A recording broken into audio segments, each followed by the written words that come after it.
How's it going, folks? Today we're talking about one of my favorite ways to fish for walleye, and along with some of the tips and tricks to help you catch more fish. So, my favorite way, personally, is the slip float. Something super simple. It's been around for many, many years, and there's many different ways to use a slip float still. So let's talk about when and why to use a slip float. Slip floats are effective pretty much year-round, and you don't really have to change much to your actual setup. I usually use them when the fish are in the transition periods, when they're not really feeding, they're lethargic, or even kind of neutral and somewhat aggressive.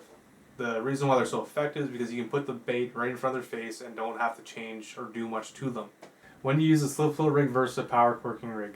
I use a slip float rig when I find the fish are lethargic, they're not moving off cover, not moving far from structure.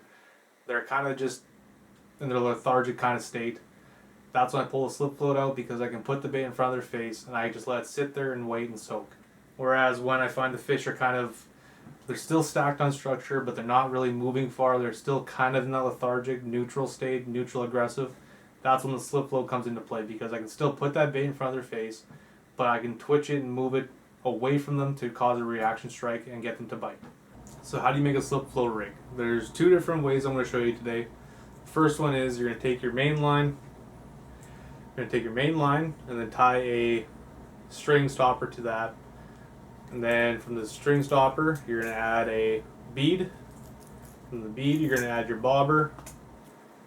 Doesn't matter which one, I'm just using the standard slip bobber just to show you guys. And then you're going to attach a smaller swivel, but I like to go the smaller the better. And then you're going to have your leader, your weight, and then your hook. I prefer to use an octopus hook. It seems to get better hookups when dealing with walleye. So the next way I'm going to show you is a power cork setup. So yet again, I'm going to use a string stopper. I'll tell you the reason why for that in a bit. String stopper to a bead, then to a wobble bobber. This is what I prefer when I'm doing power corking. And then another bead, because if you don't have this bead here, your swivel will go straight up into your wobble bobber and then it won't reach down to the bottom. Couple feet of fluorocarbon or whatever you want to use for a leader line, and then a small jig head and plastic of your choice.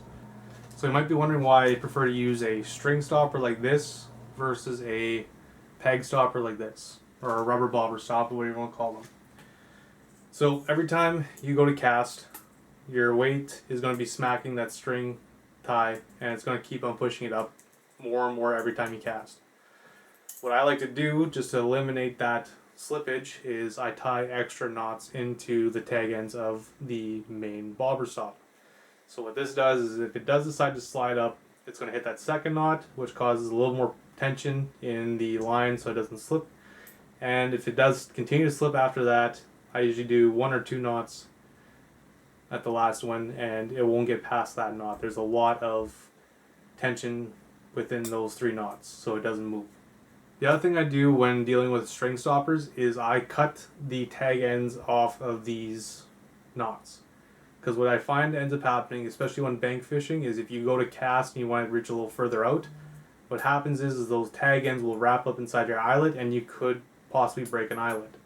This at least causes it to follow the line, which then goes through the guides no problem. So there's 3 types of floats that I use. The first one is a cigar float. I also call these a pencil float because they're so narrow and thin. I typically use these for ice fishing. That's about the only time I'll use these, or if I'm going for panfish like crappie, bluegill, small stuff like that.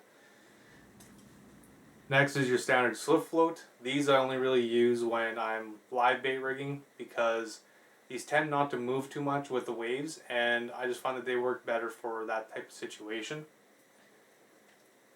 And then you've got the wobble bobbers. These I use more or less when I find fish are a little more aggressive and when I'm power corking, because as that float sits in the water, any little bit of wave will cause this thing to rock and it gives that plastic a little bit more motion underneath the water. So you might be wondering why I use an egg sinker on my slip float rigs. The reason for that is because I find that split shots will eventually either nick or crimp your line and will cause a breakage. The other nice thing about using a slip sinker, it can slide to wherever it needs to be when you're casting. And if you are using just a standard slip float, You tie a line stopper at the bottom of it, and you can adjust where you want your weight to be pendulating from. So as you can see, it kind of stays more or less center. If you take and adjust it just a little bit higher, that bait now has more room to move and swim around. More active fish will tend to go for this sort of method, whereas lethargic fish will tend to go after something like this because the bait won't move away from them as much. The only time I use a weight though is when I'm using a standard slip float. So let's talk about the rod and reel set for slip floating. I tend to use a lighter rod and reel for this because I think of it a lot like live bait rigging. So this is a 7'6" medium light, extra fast Cabela's Prodigy Walleye series with a 1000 series Kuma Samar live bait reel.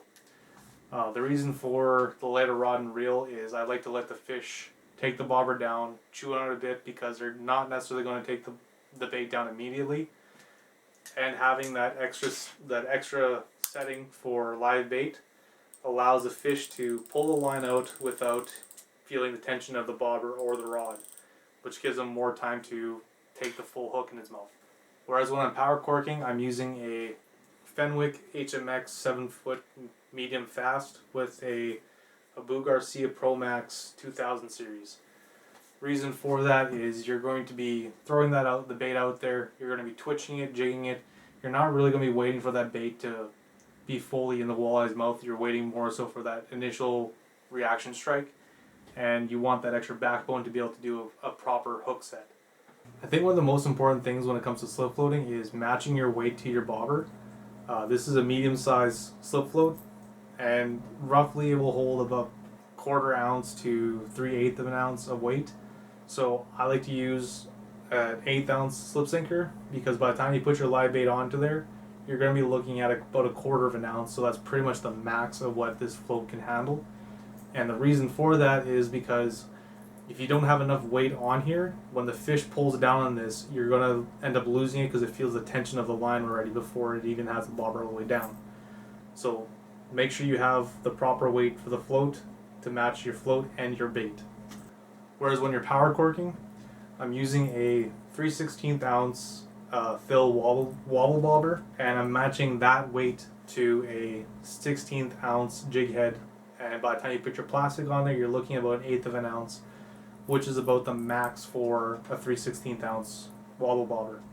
So if you're looking for a quick way to figure out where your hook is sitting in the water column, let's say you're fishing 10 feet of water, you want to be in that 7 to 8 foot range. You already know your rod's going to be 7 foot, 7'6", 8 foot, whatever size it may be. What you're going to do is you're going to take and hook your hook at the bottom of your rod, and you're going to take your slider, slide it all the way to the very tip of your rod. That way you know your line for sure is going to be within that 7'6" range. So when it comes down to hooking live bait onto your hook, especially when it's with minnows, a lot of people like to do the lip technique. That's fine. I don't really do it that way because I find it makes the bait sit awkwardly. What I like to do is go in front of the dorsal fin. You're going to hook the one side, go underneath the spine, and you're going to come up through the top of the other side. So you see how kind of just misses that spine. Your bait's still going to be lively, and when you drop it down, it's going to sit perfectly horizontal and allow that bait fish to swim around. The other thing I like to do is I find if you don't have a keeper on your hook, fish and worms and leeches will tend to wriggle off. So I take an old plastic, just bite it off, and all you're going to do is just put that little bit of plastic right at the base of where your hook meets the minnow. That way the minnow can't come off, the worm, leech, whatever, doesn't come off no matter what. So we talked about slip floating for the open water season. Now it's time to talk about the winter seasons. So you're going to do the same thing as you did for your regular slip float. It's going to be your line tie with a bead, and then you're going to use a pencil or cigar bobber. Another bead because you're using smaller swivels, a couple feet of fluorocarbon line, monofilament, whatever you want. And then an octopus hook, and I haven't changed this since last season, but it has a stinger hook on there. So when it comes to baiting your hook in the winter season, you're going to do the same technique as I showed you before of going through the side, underneath the spine, out through the top. If you find that this isn't working for you, it's because there's too much movement for the fish. So what you're gonna do is you're just gonna pinch the tail off of that, and that will create less movement in that tail. If that still doesn't work, you're going to take and put a split shot on top of that, and that will really inhibit how much the bait can move around. So hopefully this video helped you understand float fishing for walleye a little bit better, and I'll catch you guys later.